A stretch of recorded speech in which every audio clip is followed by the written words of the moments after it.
Hello and welcome back to Mother Tongue, your eyes, ears and finger on the pulse for all parents around the world. Let's get going, shall we? So this is the last episode of season 13. I can't actually believe it. That's madness. How mad is that? And I think season 13. And this was 20 episodes this season. 20. You've been a busy bee, hun. 20 episodes all on pregnancy. Cooking that little boy and recording away. Good heavens. I know it's been a wild ride, and I feel like it's the perfect way to end it. Number one, having you back. Oh, thank you. You've been with us from the beginning. Yes. And two, finishing with the birth of baby Rocco. Whilst he's there cuddling in your arms. Yeah, let's see how long he stays silent for. Yes. I feel like he's going to wake up for some milk in a moment. Well, he does need a little bit of a moment during this episode. Yeah, he does. You've got to give him that. To be fair, he's not had a feed for 2 hours, so he'll be up with a vengeance soon. I know. He'll be wide awake. What are you talking about me for? Hello. So I feel like it's the perfect way to end. And there's so much to say. Well, there is so much to say. And I've just really hope that I remember it all, because there's actually a photo. I'll show it to you after we finish recording, of me being past Rocco when he first came out, and the look on my face is pure shock. I'm literally like, what the fuck just happened? I'm still to this day a bit like, what the fuck just happened? And I just really wish I remember more about all of it. It happened almost so quickly that I can't really remember, like, silly things. Like, I can't remember what music was playing. I mean, we had Elton John on for a good 4 hours, so it was definitely an Elton John song, but I can't remember which one. I really hope it was a good one. But you know what? You're not in the minority. No. This is the majority. I feel like this is true. There is so much going on. I think we as women, moms, put so much pressure on ourselves to be so present. Yeah. In amongst the chaos and the intensity of the moment. And then, you look back and you're like, I was trying to be as present as I could, yet I still don't remember the majority of the birth. It just happened so quickly. And I feel like your body does do that. I mean... Absolutely. Your body just tries to make you forget it, because... So you'd keep going. So you keep going. And it's so true, because I remember whilst I was in the midst of the never-ending contractions, I was literally like... fuck, I'm never doing this again. Yeah. This is so awful. It is so bad. I've never been in so much pain in my life. I can't believe how people can breathe through this. I was literally like, this is just hell. And then now I'm like, Adam, I'll have another one. Yeah, literally. Yeah. I actually genuinely would have a fourth, but I don't think I could do the pregnancy again. I genuinely think the first bit of pregnancy almost killed me. Now, it's already, it's recorded. You remember I told you that I was on a flight recently and I listened to the episode where I think we spoke to Millie McIntosh, and you on air said, no, definitely not having a third. I'm done. Isla is my last, and here we are. And you've said it again. So I feel like you've only done it to yourself. I know. Give it a year or two and there'll be another. No, Adam's got to go for the snip. I can't get into a situation again where I'm like, could I, couldn't I? I think he'll probably take that out of your hands. I hope so, because as much as a fourth would be lovely, I think a fourth is pushing it too far from a financial standpoint, from just the life standpoint. And I think 3 is manageable. 4... it's a handful. My dad's one of 4, and I mean, it always looked so fun having a big family, and I love the fact that they had a big family because we got loads of cousins, and I'm forever really grateful for that. But I just think as parents, having to look after 4 children, and that's a 4 children, realistically over an 8 to 10 year age gap. Yeah. That is a massive age gap. I mean, even thinking that when this little nugget is 2, Rafa's going to be 6, that is still... a 6-year-old's knees are so different to a 2-year-old. They are. And I think you feel it now in these early years. But for example, I've got my eldest brother is 5 years, and then the next one is 3 years older than me. And I'm super close to my eldest brother, to both of them, but I'm just pointing out the 5-year age gap. Yeah. There seems nothing between us now. Yeah, that's nice. That's why I do think you have to think long term. Yes. About the age gap. That's true. And I guess when they're all teenagers, again, the age gap probably seems a little smaller. When they all get into their 20s, probably even smaller again. And now I'm guessing you're all in your 30s. Yeah. So, yeah. Yeah, this is true. It's lovely. Everyone's so close, but we're skipping ahead too much. We're trying to wish the years away, and the kids are going to be in their 30s. No, let's rewind. So, where are we going to start from? Maybe the weeks leading up to him coming. I feel like that is probably a good place to start, because this is genuinely when I was literally like, I feel like the beginning of pregnancy for 17 weeks was hell. It was horrid. It's a long old slog to 17 weeks to feel rough. It really was. And I feel like it gets worse every pregnancy. And so God knows if I spin the wheel again, how bad it would be. And the last month was really bad. I had influenza, then I got bronchitis, then I got piles. Then it was Christmas. I'm not laughing at you, Piles. It was more you laughing. The piles was pretty bloody dire. And then it was Christmas, and I was convinced that he was going to come over Christmas. And so Christmas was great, but there was that like underlying like tinge of anxiety that he was going to come and ruin my Christmas day. Thank God he didn't. But then after Christmas, it was literally like, right, okay, come on now, let's get you moving. And I think I had one night, it was actually, I remember it vividly, it was the day after my birthday, so 17th of December. I'd had a sweep by this point. I had one sweep, and I had contractions all evening. They were like mild. I could feel them, so they definitely weren't Braxton Hicks. And I was like, this is it. I'm going to have a baby before Christmas. I'm making like a cranberry brie and turkey sandwich downstairs from the leftovers of the Christmas dinner we'd had the weekend before, and bouncing on my ball. And then I was like, you know what? I'm really tired. If it's meant to be, it will come. Just go to sleep. And obviously it didn't come. And so from that moment onwards, I was like, he's coming. Yeah, he's you were preempting his arrival. Imminent. Oh. Imminent. Oh, gosh. Quickly move on. Imminent. Imminent. Oh my God. Imminent. You've gone too far now. Neither of us are going to be able to. Imminent. Well done, darling. Thank you. I think so anyway. Thank you for doing that for us. But yeah, then we went to Expo, didn't we? On the 22nd of December. I walked so much that day. I was literally like, okay, he's got to come tonight. He's got to. I was exhausted. I was like, I can feel he's definitely down there.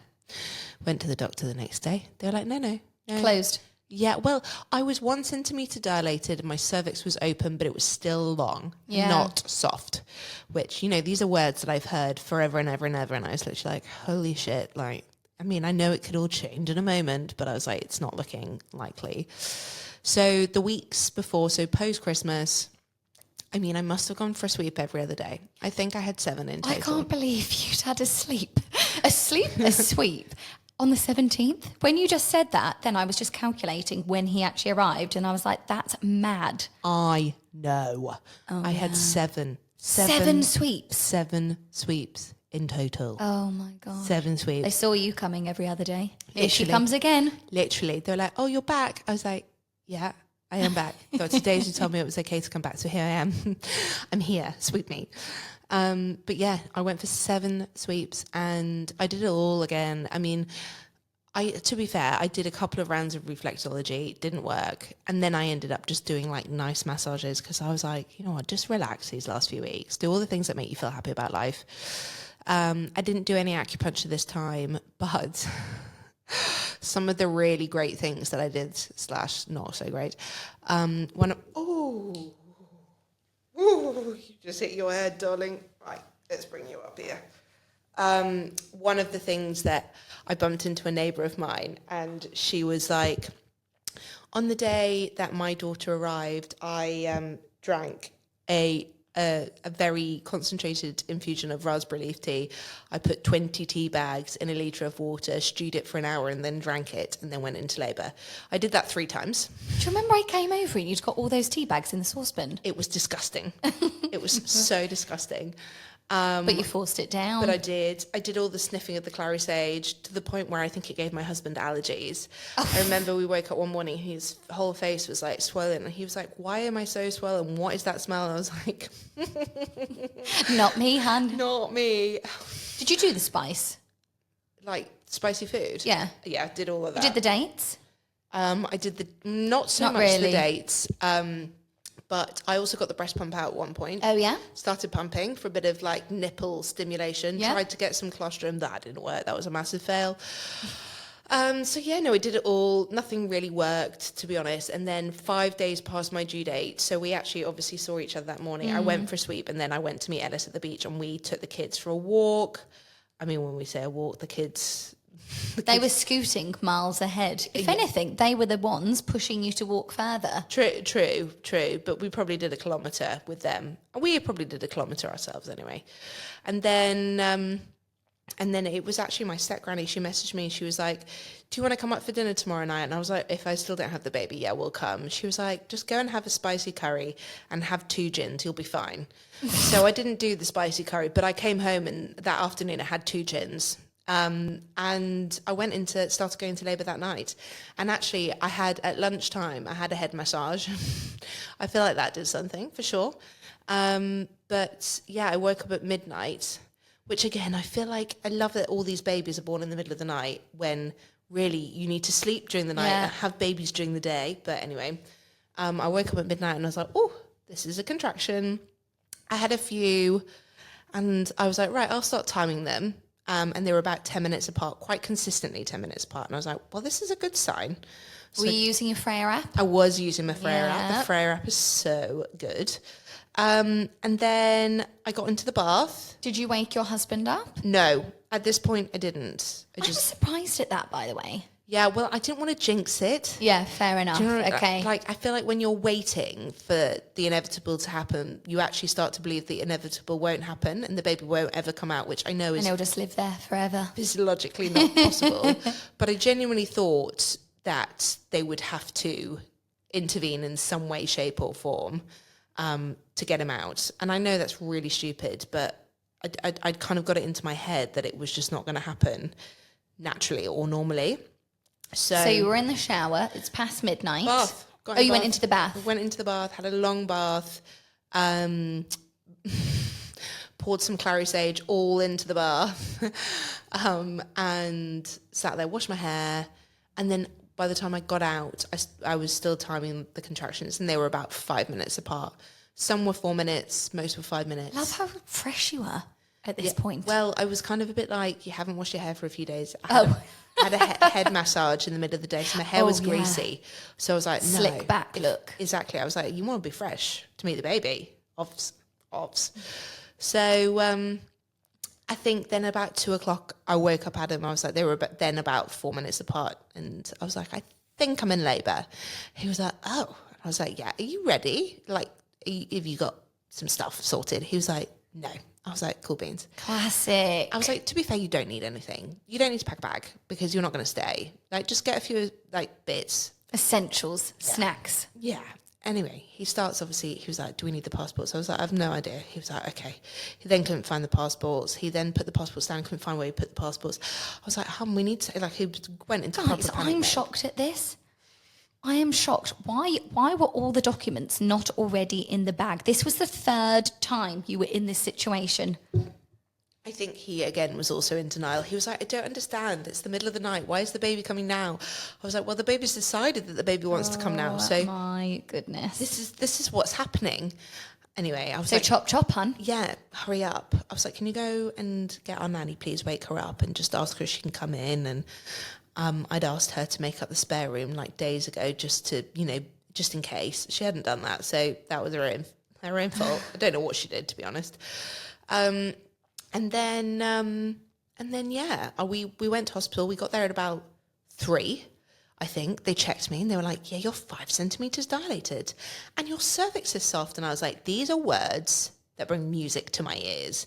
And then the realisation started to kick in that actually... this is going to happen. Yeah, baby's coming today, hopefully today. So that was quite exciting at that point. And I was like, they were like, do you want anything? The contractions had kind of ramped up a little bit. I was like, do you know what I'd love? They'd given me some pethidine with Isla. It's like an injection. In the thigh? No, they put it in my arm. Okay. Sorry, honey. And that was great. So they gave me the pethidine. I was then as high as a kite in my own little bubble. I had my TENS machine, which, by the way, was the bloody best I've never thing. used one. Oh, my God, I loved it. With Ida as well. How do you describe it, the sensation? It sends electric vibrations through your back. And it's just... takes the edge off. It takes the edge off. Yeah. it makes you think it makes you think that the pain is somewhere else, but it's Elsewhere. like a tingling, not like a pain. So for me, it helped really, like loads. They also gave me gas and air, and then Adam ordered a coffee. He went to sleep. I watched Friends and kind of like dozed in and out. It was just lovely. I mean, it sounds pretty dreamy at this moment. All the lights were off. Adam had lit some of those electric LED candles. Yeah. Saw that in a photo that he sent us. Very sweet. I know. Because you're not allowed real candles. No, not that right candles. So that was nice. And then they came round at like 7 a.m. They checked me. They were like, yeah, you're still 5 centimetres. You haven't really progressed a lot. Do you want us to break your waters? And at that point I was like, yeah, let's get this show in a row. Because I kind of always knew with Isla, my waters broke before I got any contractions, and my waters breaking, like I progressed not really quickly, but I moved through the centimetres quite fast. And so I kind of had an idea that breaking my waters would bring everything along quite quickly. So I was like, yeah, do it, because I don't want to be here all day. So they broke my waters probably about 7:15. And then things started to ramp up. And this is kind of where things start to get a little hazy. But my contractions got more intense. The pethidine started to wear off, which in hindsight, I should never have had the pethidine as early as I did. I should have waited for later in the game. So tip to anyone out there who's trying to have a natural birth and not have an epidural, wait till you're a bit more dilated to have the pethidine. So as the pethidine kind of started to wear off, Dr. Daisy came in and I was like, can I have some more, please? And she was like, no, you're not allowed any till 10:30. And I was like, it's 7:30. Like, you can't tell me I can't have any more pethidine until 10:30. I'm so angry. I'm sure you were shouting at this point. Well, I was a bit like, what can I have then? And they were like, get in the shower. So I got into the shower, and at this point, they made me take the TENS machine off to get into the shower.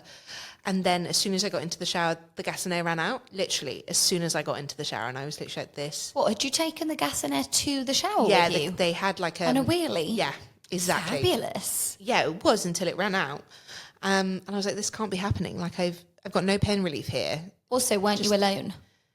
Adam was with me. Oh, he was there when you were in the shower? Yeah, he was there. And I was literally like, this is awful. This is awful. I'm in so much pain. I was literally at that point in the contractions.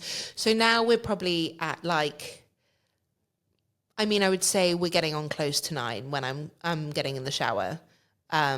And the pain was so intense. I was literally like, this is not normal. This is not okay.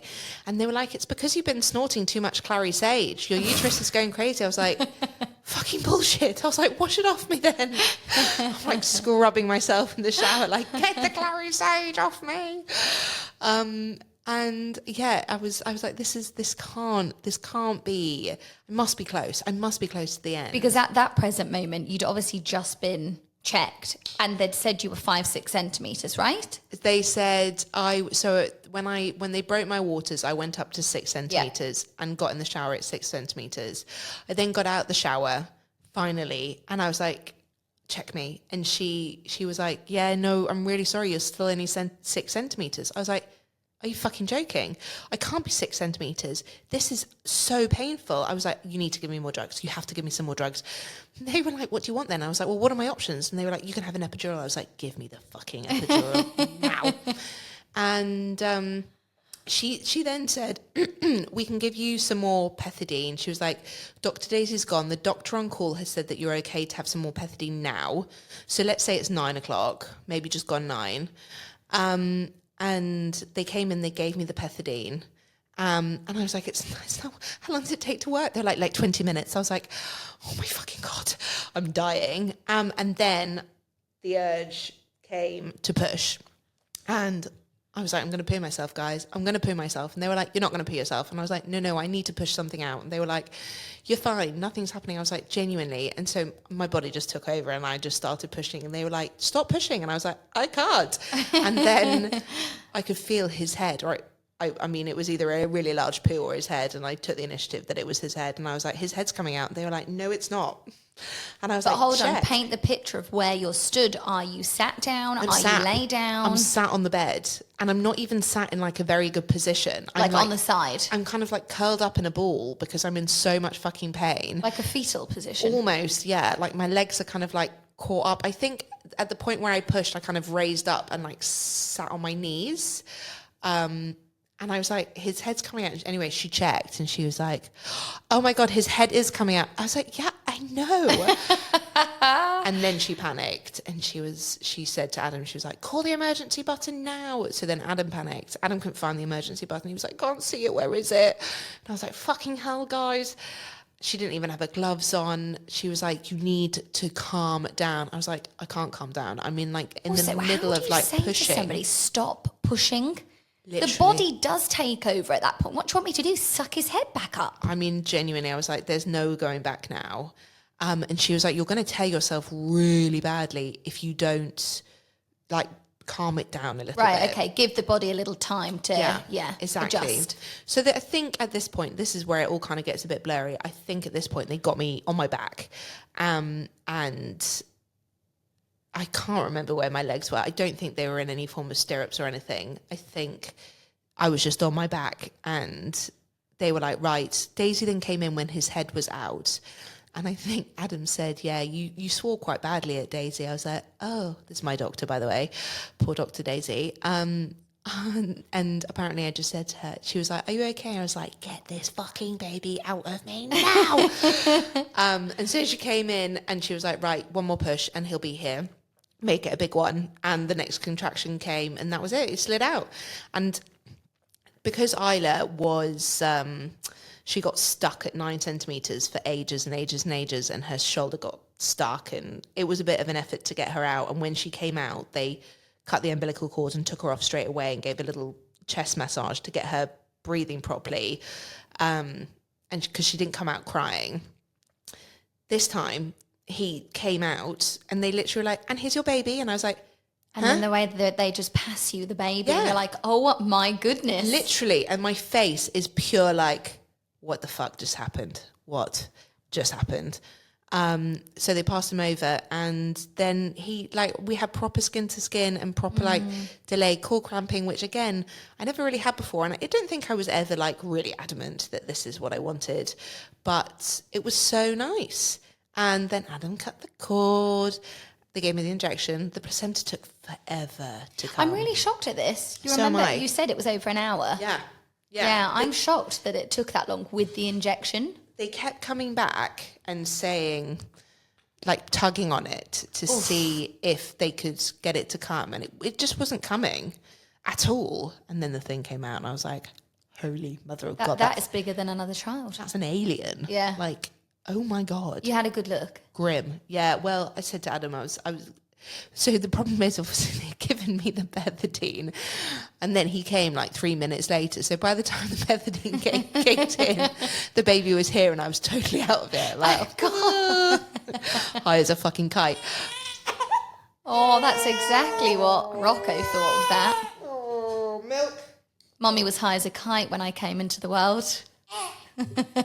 Darling. I know. I told you he'd need his moment during this episode. Yeah, well. He's like, Mummy, I'm hungry. It's been 2 hours.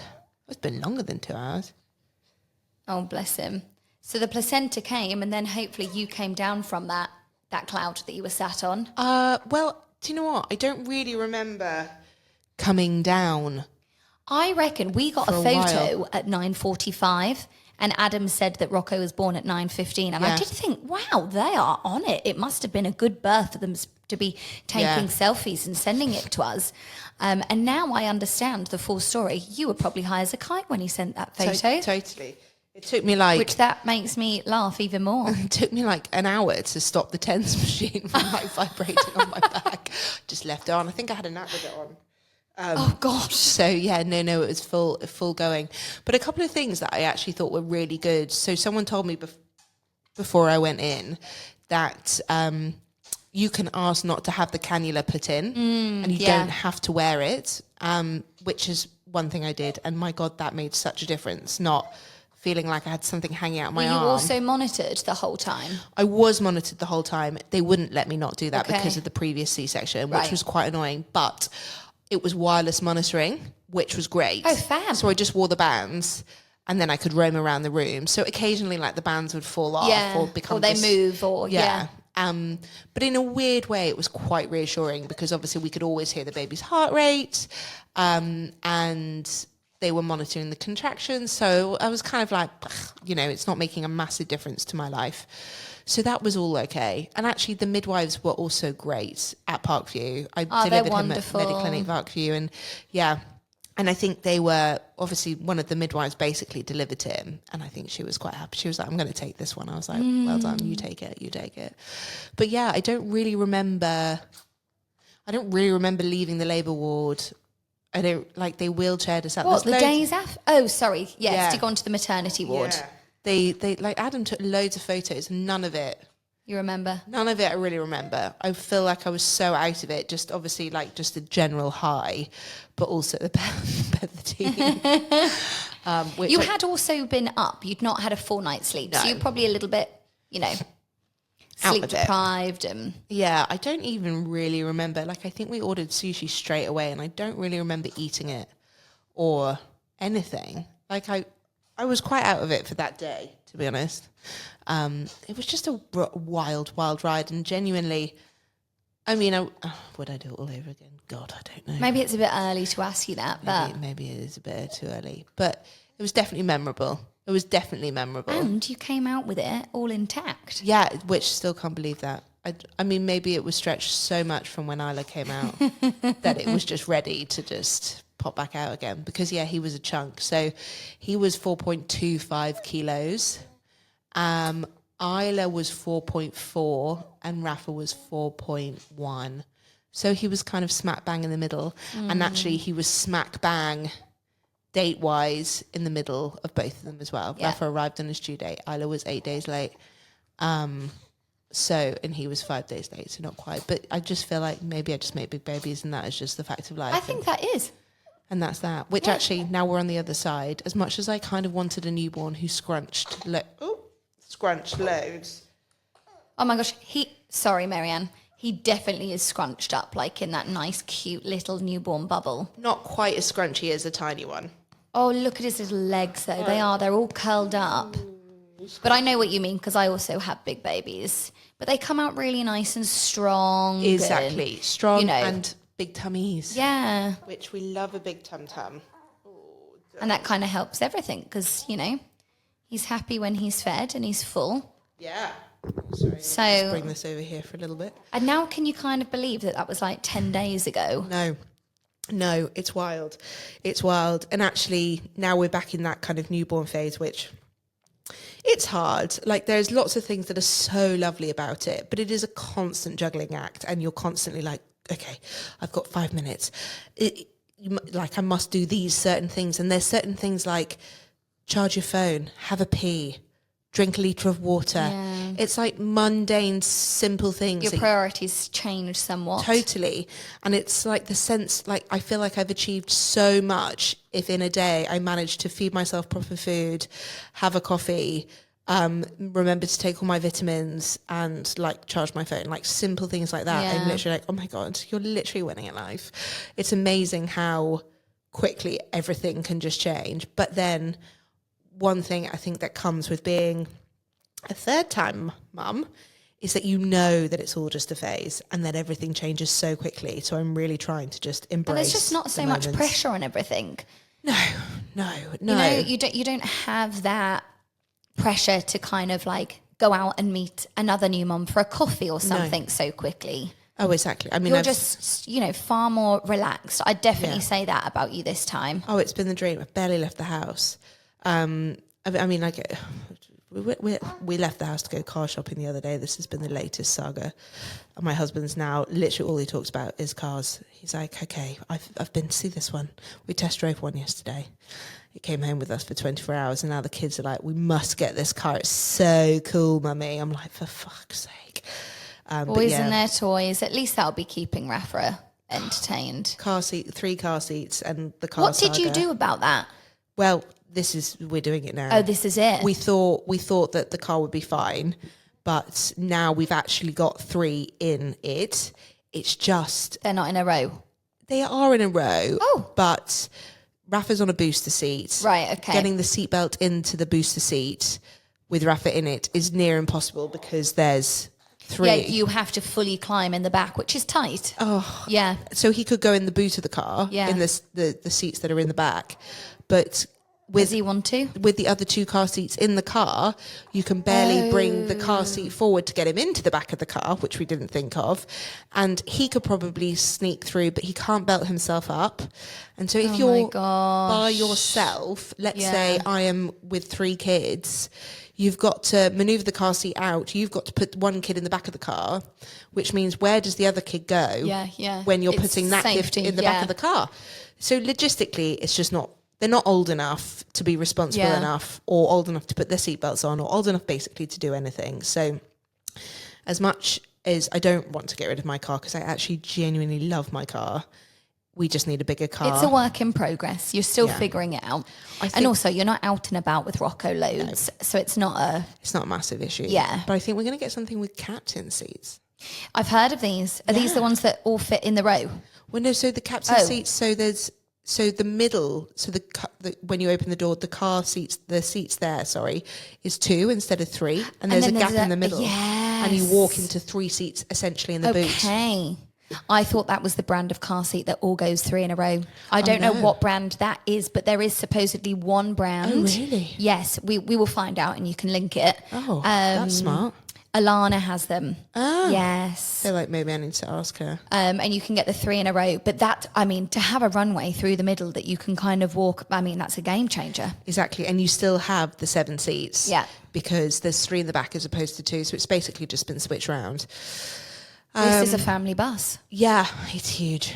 The one we're looking at is huge. Do you think you can drive that and reverse? Okay. I did. I mean, it basically parks itself. The amount of the beeps sensors and all of this, and fabulous. I mean, it's hard, it's a bus to park, but yeah, it's doable. But these cars now, if you get a new car like we've got, you're right. They essentially can a Kia Sorento. So we looked at a Kia Telluride as well, which also has captain seats. That's the bigger one. Yeah. So I don't know. We need to figure that out. But I think Adam's got his heart set on this big bus. Allow that to be in Adam's hands. Yeah. Well, exactly. He's asking all these questions. I'm like, I really don't care. Yeah. If it fits everyone and it makes my life easier. Yeah. That's all I really give a shit about. So there we go. Thank you. So that's your next chapter, hum? Going out with 3 kids? I know, hence why 4 is not an option because I'm not going back to the fucking car saga ever again in my life. I just don't think I care enough for it. When do you think you're going to go out with 3 kids? Oh, months. Long time. Months. I'm not going to put myself through it. I was thinking about the school run the other day because Adam will go back to work next week. His parents will come out, so that will give me another week, which is good. But I was I'm going to have to take Lisa with me. Yeah. Take the nanny. I see some people at school drop off do it. Yeah. You have to be quite army like, I would say. It's and just with I don't want to take him out of the car every time. So if Adam's paid for something, 5,000 dirhams has just gone off my credit card. Turns out we're getting the car. Oh. Sure. I love these accounts in Dubai. Whenever I tell anyone in the UK that like you get text messages all the time, they're like, what is this? This is wild. Anyway. Oh, so fun. yeah, turns out I'm the proud new owner of a new car. Guys, you're first hearing it. It's great. Great way to end off our story today. But yeah, I think this is probably a nice place to stop with our birth story, because actually next season we're going to have a little break to do a season all about relocating to Saudi. So if anyone is thinking about relocating to Saudi or has recently moved to Saudi, we've got a 10-part mini series coming out in the next couple of weeks, which will be all about relocating and life in Saudi Arabia. And then after that, we're going to move into season 14, which is all going to be about the first year of life. So if you are pregnant or have recently had a child, stay listening, subscribe to this podcast, and we will see you back in a couple of weeks. And until then, take care and wish me luck, team, with my new minibus. She'll be back. Yeah.